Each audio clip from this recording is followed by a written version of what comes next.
Hey, welcome back. Business 163, Personal Finance, and I want to welcome you to our second video. And I'll tell you right now, I think this might be a slightly longer video than I typically provide, quite frankly, than I like to provide. But I think it's important to keep this video all in one piece. And you know from the title, we're looking at, in this particular video, the history of racism in banking. And this is a sensitive video. I'll be quite honest with you. This deals with some pretty deep and personal stuff, and this will be delicate for some folks enrolled in our class. And so I think it's something that we need to engage with with respect, and realize that we are talking about personal history for many people, and that this is a big problem where we have come from, and quite frankly, where we still are when we talk about our banking system and our financial institutions. That is the spirit with which I would like to introduce this to you as we look at the history of racism in banking. Now, where are we going to start? We're going to start right after the Civil War. We're going to look at, here in the United States, what we call the Reconstruction era. And as we look at some of these historical time periods, I certainly realize if many of us, myself included, we weren't really paying that close attention in U.S. history when we were in high school. Or maybe you didn't go to high school here in the United States, and so all of this is new to you. But even for those of us who were taught some of these things in high school, hey, I forgot most of it, because quite frankly, I just wasn't paying that close attention. And quite frankly, some of the stuff we're going to talk about in this lecture, they never taught us in high school. All right, so here we are looking at the period roughly about 1865 to 1877 here in the United States. Why is that important? It's the era right after the Civil War ended. And so right after the Civil War ended, and with the emancipation of slavery here in the United States, there are 4 million black Americans who were filled with hope and expectation of some kind of restoration and some sort of justice and making things right. 4 million black Americans who had been born into slavery. And as we'll see, while there were encouraging steps and statutes and mandates in so many ways, time and time again, the promise of those things ended up to be hollow and empty in their execution. So let's start right after the end of the Civil War. And on January 16th, 1865, Field Order 15, also colloquially known as 40 acres and a mule. What is 40 acres and a mule? Some of you may remember that term. Well, what it referred to was roughly about 400,000 acres of land in the Florida, Georgia, and South Carolina coastal region, being confiscated from Confederate soldiers who fought for the Confederacy, by the United States government to be redistributed to black families who were newly freed, in order to not only free them from slavery, but also to give them a way to earn a living, provide for themselves, and to build communities. Now, the legal mandate for this, if you think about it, is staggering, right? 400,000 acres of land to be given 40 acres at a time to each black American family. That is tremendous promise, tremendous hope, a tremendous move to make things right. And yet, you see here highlighted in yellow, after the assassination of President Abraham Lincoln, his successor, President Andrew Johnson, returned most of that land to the former Confederate soldiers. Why? Because he was a sympathizer for the South. So just let that sink in, right? Land that had been distributed to black American families, or was about to be, confiscated back and given back to the former Confederate soldiers. Promises, but the reality is empty. What's next? December 6th, 1865, the 13th Amendment. The 13th Amendment, which reads, "Neither slavery nor involuntary servitude, except as a punishment for crime whereof the party shall have been duly convicted, shall exist within the United States or any place subject to their jurisdiction. You'll notice I have included the fact the highlighted yellow is my emphasis. And quite frankly, just let that sink in. We currently have a prison system that incarcerates black people at more than 5 times the rate of white people. And some scholars have linked directly this little exception clause in the 13th Amendment to building a system that maintains and profits off the unpaid or underpaid labor of incarcerated prisoners. What's next? Consider in late 1865 what we call today the Black Codes, restrictive laws designed to limit the freedom of African Americans and ensure their availability as a cheap labor force. There's a whole set of little statutes that were set up in individual states. You see here an example. Mississippi's law required black people to have written evidence of employment for the coming year each January, and if they left their job before the end of the contract, they would be forced to forfeit their earlier wages and were subject to arrest. Think about that for a moment. For folks who are looking for work, do you keep a written contract in your hip pocket every January? If you leave your job, do you have to forfeit the wages you earned that previous year and maybe be arrested? And of course, the same time this law was set up in Mississippi, do you think any similar law was set up for white people? Absolutely not. What's another example of a black code? In South Carolina, a law prohibited black people from holding any occupation other than farmer or servant unless they paid an annual tax of $10 to $100. And again, this is $10 to $100 in 1865 money. That's an enormous amount of money. And of course, was there any commensurate law, accompanying law for white people? Of course not, right? And of course, many states limited the type of property that black people were legally allowed to own. My goodness. And so skip forward to the 14th Amendment, July 9th, 1868. It recognized all persons born or naturalized in the United States, including former enslaved persons, and provided all citizens with equal protection under the law. And then subsequently, the Supreme Court at that time ruled that Congress lacked the constitutional authority under the 14th Amendment to grant equal protections under the law to black people, stating that only states and local governments could do that. And we can keep going. We will. A couple years later, February 3rd, 1870, the 15th Amendment passes, which prohibited disenfranchising voters on account of race, color, or previous condition of servitude.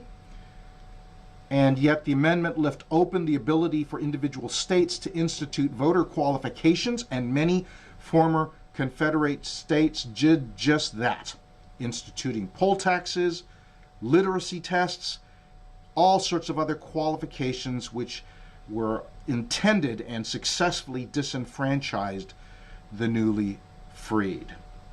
Can they vote? No, they can't. I can't vote. Well, we move forward to March 1st, 1875, to the Civil Rights Act of 1875, which guaranteed African Americans equal treatment in public transportation, public accommodations, and jury service. And a few years later, in 1883, the decision was overturned in the Supreme Court, leading to the long history of Jim Crow laws and legal segregation, which we've only, quite frankly, only recently been out from under. Now, during this long era, this Reconstruction era, we see so many promises one at a time, and yet the actual execution either hollow, the promise not kept, or actually rescinded in some cases by the Supreme Court.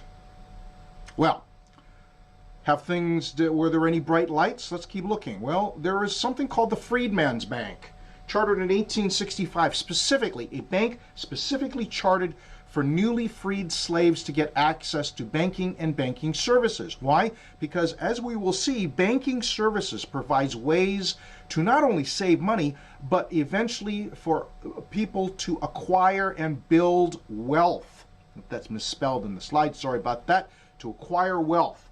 And the Freedman's Bank had 37 branches in 17 states.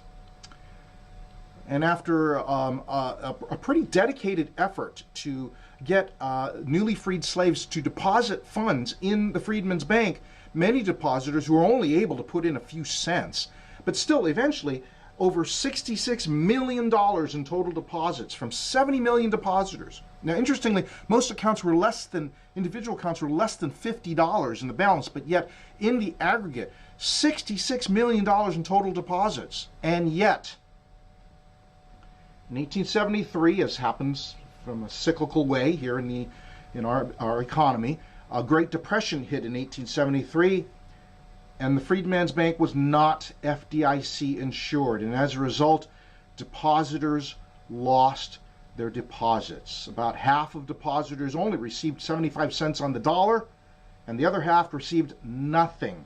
The bank collapsed. What do you think that does? It breeds distrust of banks. Can banks be held accountable for the promises they make to keep my money safe so that when I need it, when I want it, when I really, really need it to survive, I can withdraw my funds? No. In this case, despite the promises, I lost everything. And so the collapse of the Freedman's Bank left to generational distrust of banks in general. And this is something that plagues African Americans to this day in many cases, a distrust of banks and leaning upon other ways for banking services, other methods, other avenues that many times are much more costly and much more damaging long term. Well, let's give you another example. Here's an example that some of us may have heard of these days, Black Wall Street. What was Black Wall Street? Black Wall Street was in Tulsa, Oklahoma during the 1920s, and it was one of the wealthiest communities in the United States. It was unapologetically black. Black Americans had built a community with their own hotels, contemporary homes, their own movie theaters, indoor plumbing, their own banks, and by any measure, a remarkable school system. And you know, one of the things I want to tell you that Black Wall Street actually proves is that the free market system works, is that it is possible for the free market system for anyone given a fair shake to amass wealth and welfare for their community, provision for their families, wealth for generations, all of those kinds of things, right? And so you see here an example of folks who had decided we are going to work the system and see what it does for us. And in Black Wall Street, you see the result. So returning to the slide, you see that Black Americans have built one of the wealthiest communities in the United States. Let me give you an example. This is maybe the best example I can give you. At that time, Oklahoma only had 2 airports. And yet, at that same time, 6 black families owned their own airplanes. That's the kind of wealth they were able to build in Tulsa.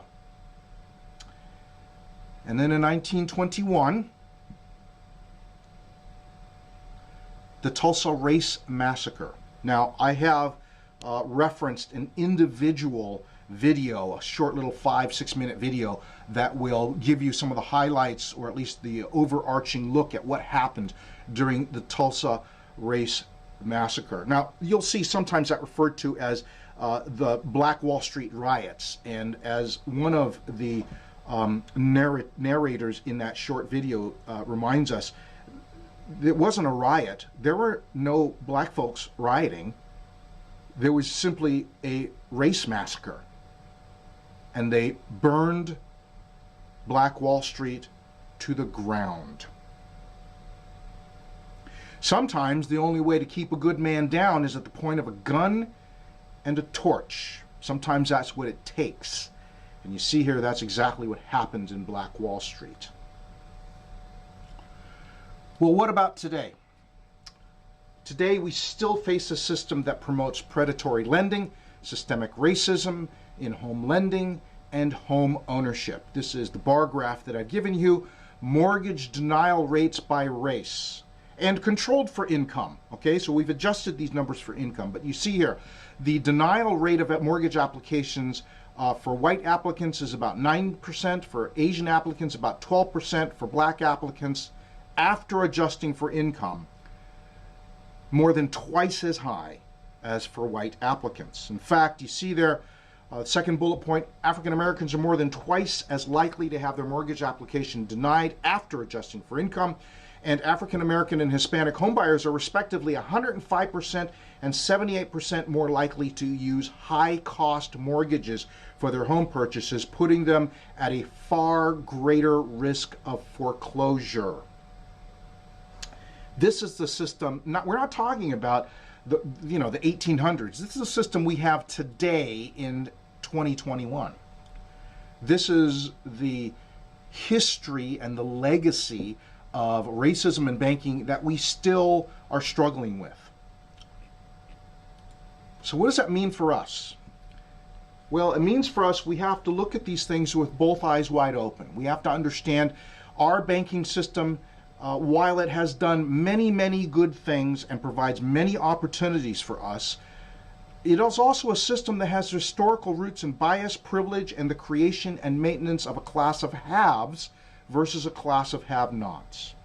And the prejudice and bias that has been squarely directed at excluding black Americans and other marginalized groups, keeping them poor and shut out from the means to build wealth, that still exists today. Why do we tell you these things? Because change starts with knowledge and awareness. We cannot, in fairness, look at the banking system that many of us use and simply look with blinders on and say, oh, everything's fine. Everything's absolutely fair. The only thing that someone has to do is work harder. No. We have to realize that historically, because of prejudice and bias, the deck is stacked against a lot of folks, and that we need to be aware of how far we've come from and yet still where we're at today as we continue to try to educate and teach and empower individuals with the knowledge of financial literacy. Thanks so much for hanging out with this video. I realize, again, this topic is very, very sensitive. I want you to be able to handle this and contemplate this with respect and with care, and yet to understand this is the system with which we are talking about in this class when we talk about financial literacy and the system of personal finance. Thanks so much. Again, this video is a little longer than we would have hoped, but I think this is important information to keep all in one place.